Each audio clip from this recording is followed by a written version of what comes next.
Sa kapit yun. Okay, mayong buntag kanatong tanan mag-igsunan. Dalay ko ng Diyos nining kabuntago, no?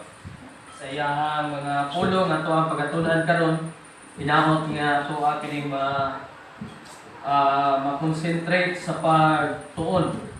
So, padayon ta sa ato ang series nga pagtuon, no, about behavior in the house of God.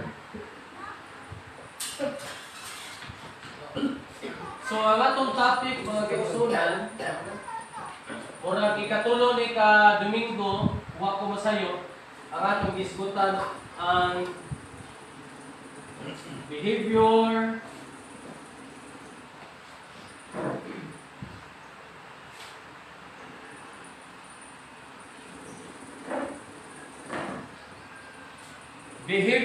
in the house of God. 1 Timothy chapter 3 verse number 15. Diyan nato ang text, no? Ug diyan nato mabasa nga ang atong igsuon nga si Pablo aduna siya itudlo. Atong hangyon si Banerapis pagbasa niini mao nga text, no? Diya sa 1 Timothy chapter 3 verse number 15. 1 Timothy chapter 3 verse 15. Kung malangan man ugali ako, ikaw may balo na unsaon sa paggawi diya sa sulod sa panimalay sa Dios. Nga mao ang iglesia sa buhi nga Dios, ang haligi o panalipod sa kamatuoran.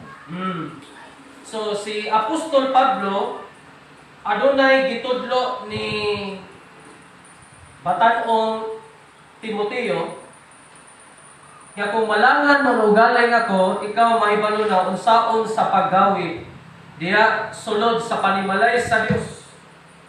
Kanang panimalay sa Dios diya dili na building, ha. Ato nang i-clarify pag-ayo ron, ato nang i-emphasize pag-ayo mag-igsunan tungod kay dunay mga nagtuo nga building na siya diya. Kay kung building pa na diya, pwede na gubaa karon. Apan kon ako malangan, aron ikaw masayod sa unsang paagi nga ikaw kinahanglan nga maggawi sa imong kaugalingon diya sa panimalay sa Dios.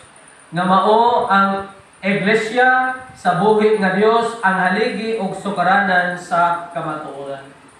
Ang house of God diha pag-igsunan, nag-refer na siya sa mga tao. No? O kung sa pun nga klase nga tao, ang tao diha nga gitawag og house of God, which is the church of the living God, matod pa sa 1 Timothy 3:15, mga tao nga mga nabautismuhan tungod kay naghinulsol. Una, mga taong naghinulsol sa ilang mga sala. O kadtong mga naghinulsol, gibautismuhan.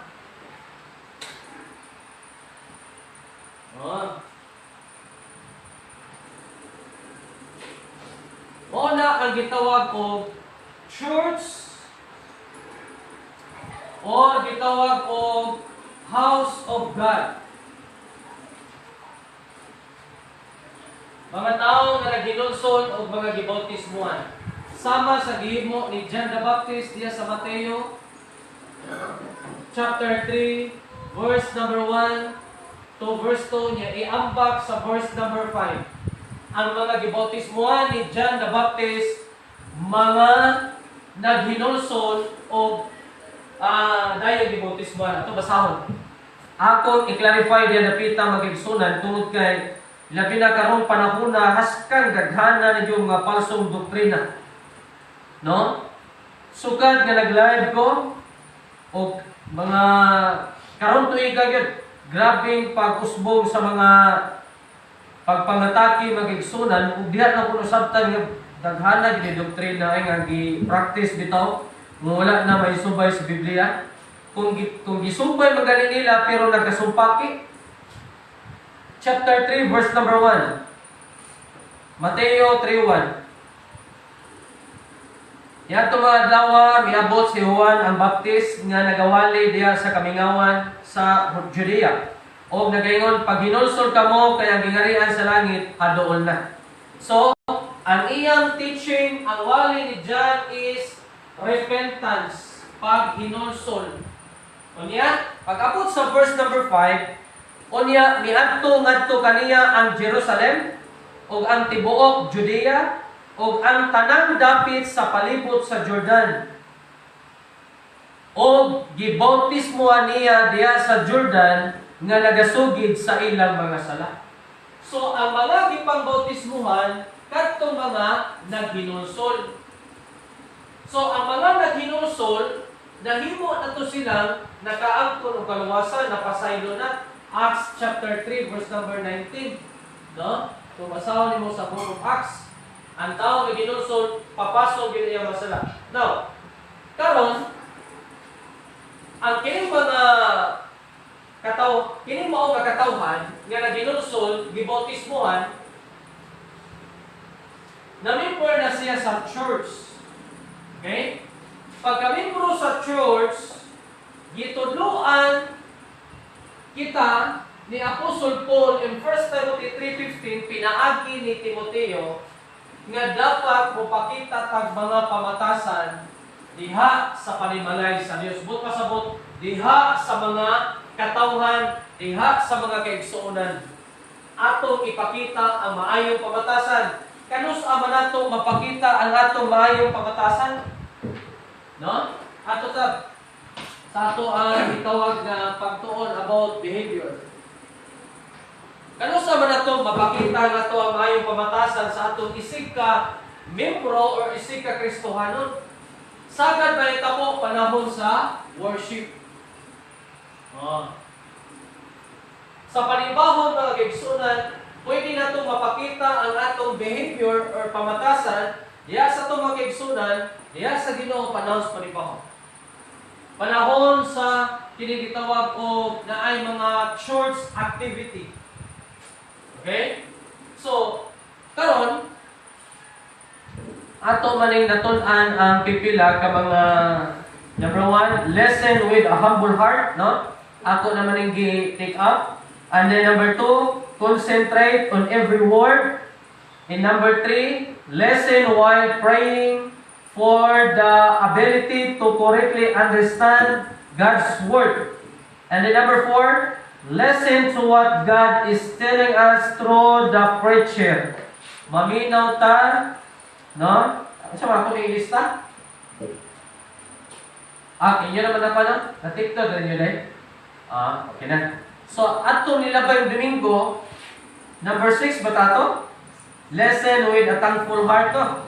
So, karon aritas number 7. Usa ka Domingo, number 1, number 6 na to na take up. Ato na palapdan pagayon sa pagtuon. Sa verse number 7, listen cooperate. Gusto rin ito dito gani. Listen cooperatively. No? Mo cooperate yun ta magigsunan. So number 7,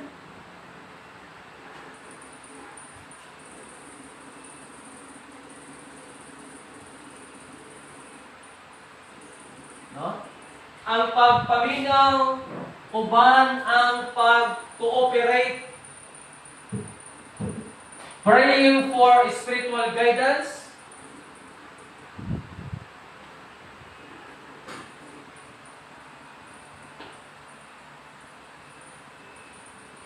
Spiritual guidance.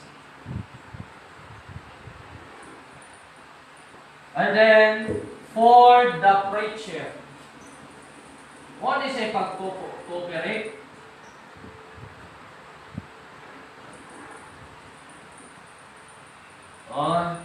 So listen cooperatively, praying for spiritual guidance for the preacher.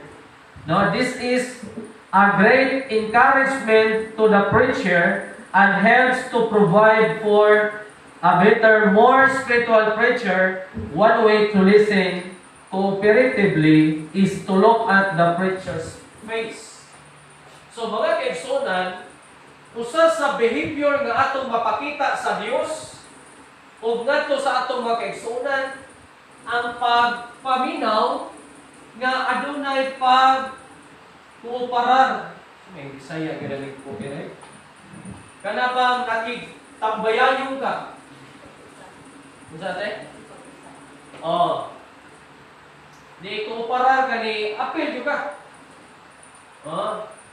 So usa sa pagpaminaw nga ni cooperate ka kanang nag-ampo ka para sa spiritual guidance sa preaching. Oh. Kaya nga no, ang may tabo mo guna ni kung dili ni siya buhaton sa mga Kristohanon, pwede niyang iyahang sawayon ang preaching. Sama niyo magwawili ay. Oh, nag-school lang, nag-seminary. So wala siya makikooperate. No? Once ka maminaw ka sa pulong sa Ginoo, ingon ana nga itong kasing-kasing, mga kaigsunan, kung tiyata mo, walay pulong sa Dios nga mupuyo sa itong lugar. No? So, halita ni Apostol Paul. Si Apostol Paul nagwali, grabe ang mga kaigsunan sa Jerusalem ang ilahang pag-cooperate. No? Samtang nagwalis Pablo, grabe na abot og alas 12 gabi. Tungang gabi magigsunan. Ato ta sa gitawag og Acts chapter 20. No? Acts chapter 20 verse number 7. 7 down to verse number 12. 7 to 12. Now, Acts chapter 20, verse number 7 down to verse number 12. Yung padre magigsunan, verse number 7, og sa unang adlaw sa semana, that is Sunday, sa diha nga ang mga tinun-an nagkatigom aron sa pagpikas og tinapay, Lord's Supper, si Pablo miwali ngadto kanila, nga anda mugikan sa pagkaugma, o nagpadayon sa iyang pagigpulong hangtod sa tungang gabi. So, nagwali siya hangtod sa tungang gabi. Pag-abot sa 8, o dihay dagang mga suga sa ibabaw nga lawak, diin sila nagkatigom pagtingog. O diay naglingkod sa usa ka bintana nga usa ka batan-on nga lalaki nga ginganlan og Eutico nga giabot sa lalong nga pagkatulog og samtang si Pablo nagwali og taas ha, siya nahinanok sa pagkatulog o nahulog gikan sa ikatulong nga andana o gisakwat nga patay. Si Eutico magigsunan, naminaw, no? Lesson cooperatively. Gusto ko dito kay magigsunan. Okay? Naminaw siya nga dunay pag-kooparar. No? Karon, nahitabo, ang wali ni Apostol Paul ni abot og alas 12 gabi, tungang gabi. Ya dili masana nimo dili masana nimo ma-blame si Eutico nga nahagbong. Di maka kamo walihan ta mo dre og hangtod tungang gabi. Oh, makatuog mo eh. So ang nahitabo, si Eutico nakatuog, nahagbong gikan sa asa gapila ka dana, ikatulo nga andana. Ya ikaw mahagbong kay ikatulo dana. Unsa man resulta? Tanawa, gipansakwat siya nga daw patay. Asa to? 11. 10. Og si Pablo nanaog og miubo ngadto kaniya. Og sa nagagakos kaniya mingon, ayaw pagkaguol sa inyo magkagulingon. Kaya ngiyang kinabuhi anaa kaniya. So wa mamatay. Busa sa diya na siya misaka pag-usap og nagpikas na sa tinapay. Padayon nagyapon sa Lord's Supper og nakakaon og nakasulti sa taas nga panahon. Bisan pa hangtod sa pag-abot sa buntag, mao nga siya migikan. Og sila midala sa batanong lalaki nga buhi, og sa dili diyutay nangalipay. So, ang pagpaminaw mag-igsunan nga mo cooperate. Number 8, listen while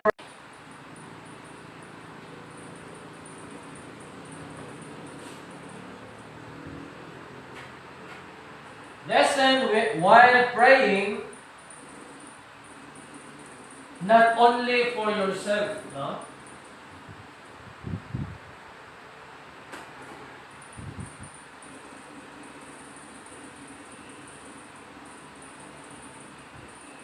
Not only for yourself, but for other brothers.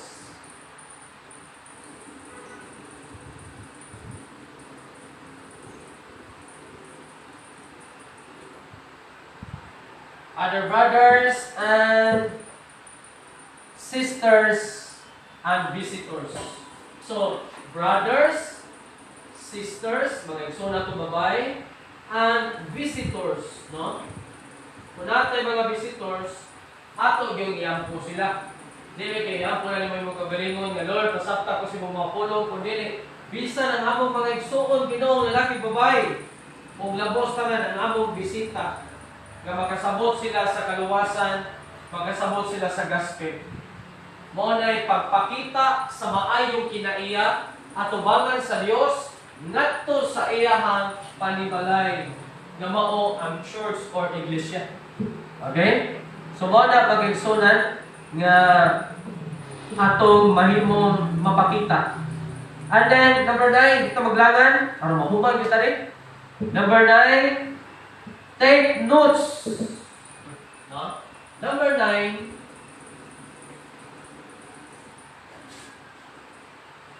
take notes. Take notes so the sermon can help you later as well. No? Mag-take notes yun ita kung gikinahanglan mag-igsunan.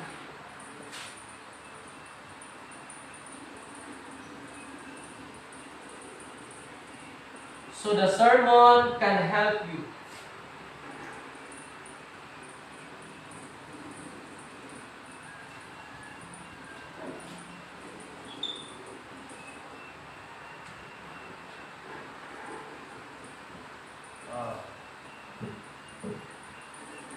Labi na sa mga seminaryan, no? Kaya musugot lang sa dili, maabot yung panahon na binagmamastor ka, maot na ka-outline, libog na kaasa ka mukag source, pero labing tinoon, balik ka sa Bible. No? Mora ka na source sa mensahe. Kung naaman tayo mga books, no? Reference na siya, malayo lang kanyang idea, mamuha lang kanyang mga idea. Pero ang imuhang main nga source is ang Bible kung sa mga magwawali. Okay? Number 10, katapusan, is most importantly, accept the word in your heart. Pinaka-importante is accept, no? The word of God. Mo na yung pinaka-importante din. With faith. Uban ang pagtuo. And make a new commitment to follow the will of God. And make new commitment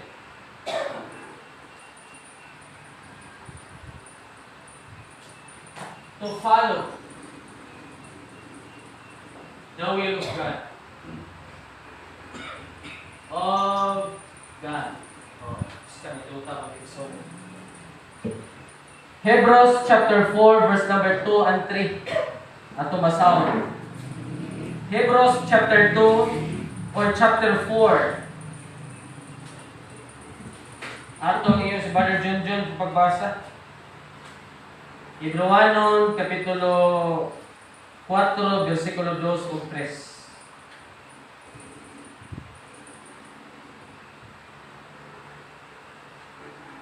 Okay. Kaya kita, kamadiyan na usap sa maayong balita, ibong kabila, inuon ang punong ng ilang nagmumugala, magpulos kanila. Hmm. Kaya ang mga nagamunog, hindi wala man dapat hindi kuwan sa pagtuo. Kaya nakita nga na panoo, nagasunod sa among maong pagkamulayan, sunod sa iyang sulti, sumala sa akong panumpa, sunod sa akong matulog. Dili gayon sila kasunod sa akong kapakulan. Hmm. So, mga kaigsunan, ang pulong sa Dios nga atong nadunggan, no?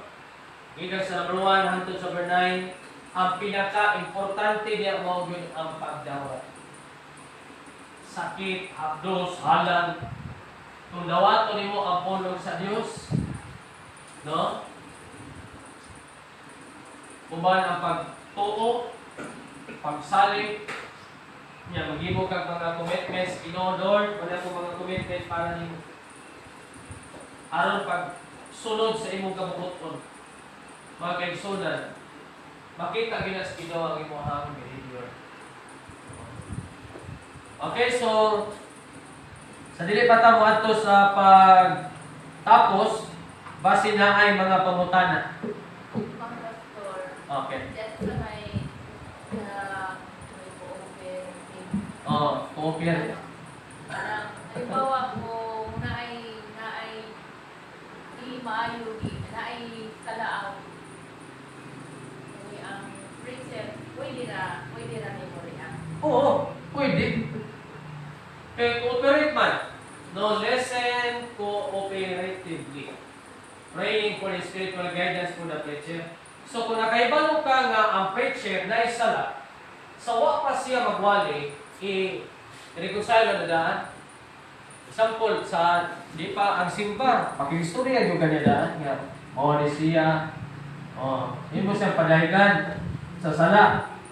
Kaya kung imo na siyang muriaka panahon nga magwali, na di pa ka ma-bless, di ka ma-bless, labos tanan, dili ka ka-concentrate kay maguna-huna magkasiyahan sala.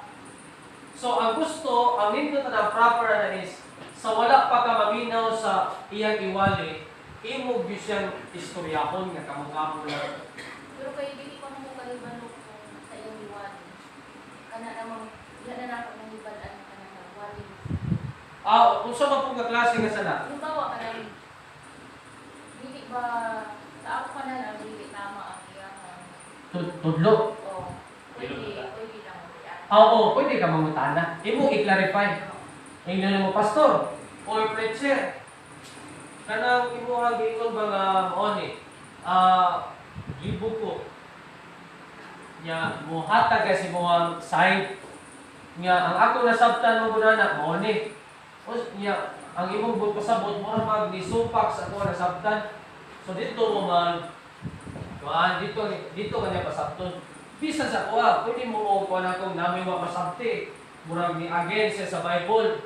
So, pwede ninyo mo react or mo paano mo makitsunan, magkutanan. Correct. Correct ba? Pagkahuman tingali pastor kay mag-destroy man ang message. Ang aking advice kung yun at comfortable na anak yung sulte, after the service lang. Oo. Kung ask ito, kay magluba ang Maguba ang kuwan mo. Oo, kung makadisturbo po. Ako nagasuway ko na. Pero kung sa disco, sa pwede. Pwede ra kay makapangutan naman. Pero wale, kana si divine worship, after na lang. Pero nakasuway ko sa una, sa simbahan, nga diin, ako na pasilungan sa una. Ang ako na butang na kuan words is anting-anting. Ang ako una-una, kanang ang ako na at anting-anting karon kay ako nasuot kay ating man ating-antingan ating-anting di ba ipulipol kay para na ano na imbis anting-anting nabutal ako ating-anting karon kay usa ka membro ni koreksyonan ko niya wa na may ko kabantay nga usay kulang ana ba kay porte na akong tudlo ko niya sa usa nga ka word iya kong i-correctionan ang night na po i-erase na po ako yung panganay ko gilisan ako magic Oh, supo siya na. Niya, ang naitabo katong ni-react, nireklamo, naglagi siya sa usa ka bisita. Tignan, sa nagunit. So, wala ko magpakita to upuan, kinaiya na violente, kundi ako lang ilisip ng budget. Naman na sa anting-anting. Wa ko jud dito ko makita man kay nabay mamutana, hindi na pwede correct. So, kining nahimong disturbo na noon ba, labi na sa naay mga bisita. Pero sila, nakaibalog yun sila kung unsay mo pasabot nako. Huwag lang doon ako sa kalitra. Hindi naman ito kami. Punta na sa O gani, dili na mo to siya angay kay understood na magundo. Wala ko kanina sa imong isuwat niya. Bautismo. Nasib, nagdagang mas mataan nila. Mo ba? Nabautimos mohan. Pero wala na ito eh. Oo. Kasabot na mo na ito. Kasabot na mo ito. Labi na membro ito, di ba? Mo gyud. Di ba? Mm. Naman. Para itong ating-anting. Lalo na itong ating-anting. Ito Kaya niya. ako kay i-complain na ako kay batin ba o naanay lain nga worship o na worship nga maingit na atin na niya. Kasi dili ka comfortable ni kay dili sa tuwa ni ako man sa atong Sunday school yan na makitana. Kasi sa lain ba? Oo. Nay o ba na pero nay mga simbahan di mo daw itong pangutana. Oo. Oo. Mag Sunday school. Bawal pangutana. Oh, for dili sa baptist. So, mo na siya na kining ang atong mga behavior, no? Salamat sa Ginoo nga natudloan kanini, at least natin idea. Yeah, alang sa mga bagong mga membro, ato pong mapakita nilang mo din ang mga pamagi. Okay? So, ato ta sa ato ang sigang part. Maliw.